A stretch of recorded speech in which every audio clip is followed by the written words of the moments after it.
मेरा विरोध आहे। नमस्कार, माझे नाव शिवन्या सुजित साळुंखे। माझ्या शाळेचे नाव जिल्हा परिषद शाळा शिवाजीनगर। मी आता दुसरीमध्ये शिकत आहे। माझा विषय आहे चला सावली पेरूया।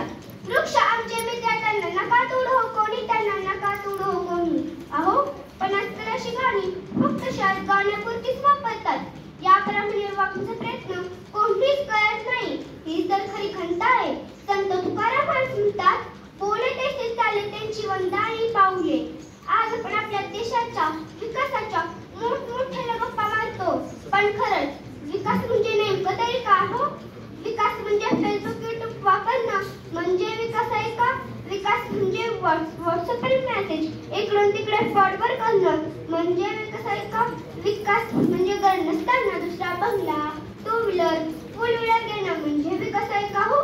इकडे आपण वृक्ष गोष्टी करतो आणि तिकडे बांधावर एक झाडही शिल्लक ठेवत नाही। उद्याच्या विध्वंसाचा विकास म्हणायचा का? आपल्या पूर्वजांना विध्वंस आणि विकास यातील फरक आधी समजला होता। म्हणून तर संतांनी सांगितलंय, वृक्षवल्ली आम्हा सोयरे वळचरे। आजकाल लोकसंख्येचा विस्फोट होत चालला आहे आणि म्हणून तर लोकांना राहण्याची घरे बांधण्यासाठी लाखो झाडांची कत्तल करावी लागत आहे। माणसे जंगलामध्ये आक्रमण करत आहेत। मग मला सांगा, या मोठ्या प्राणी जायचं तरी कुठं? शहर जंगलात घुसली आणि प्राणी शहरात। आपण ऐकतो की गावात बिबट्या शिरला, वाघाने माणसावर हल्ला केला, अशा अनेक बातम्या पण ऐकतो। पण या मोठ्या प्राण्यांचं तरी काय चुकतं हो? आपल्या पिकपात जागेसाठी आपण माणसं दुसऱ्यांवर अतिक्रमण करू देत नाही। आपण तर त्या प्राण्यांच्या घरातच घुसतोय की। एकीकडे आपण वृक्ष लक्ष दुखापणा करायचा, फोटो काढायचा, सेल्फी काढायच्या, बातमी द्यायच्या, दरवर्षी वृक्षारोपण करायचं। पण ही झाडे गेलेच कुठे? अहो, काय हे बोगसगिरी? दरवर्षी तोच खड्डा आणि रोपात नवीन। आपण अशा घोषणा देतो की एक झाड लाव मित्रा, एक झाड लाव मित्रा, आणि काय हजारो झाडे तोडू मित्रा। आपण वृक्षारोपण करतो, पण त्या वृक्षाचं वृक्षसंवर्धन करायला मात्र विसरतो।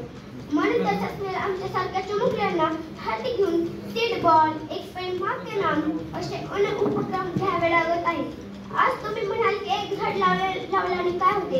एक झाड 15 लाखाचा ऑक्सिजन देतं।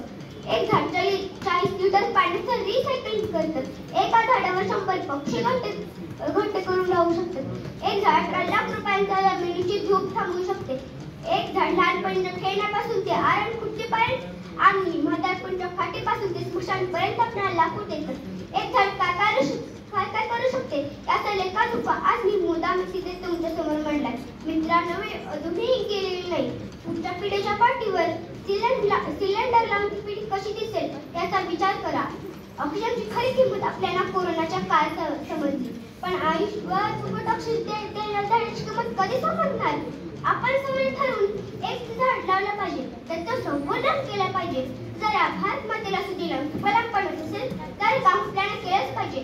जगाला एवढंच लिहिते, कापताना पुन्हा तो झाडाचा घामाघूम झाला, कापताना पुन्हा तो झाडाचा घामाघूम झाला।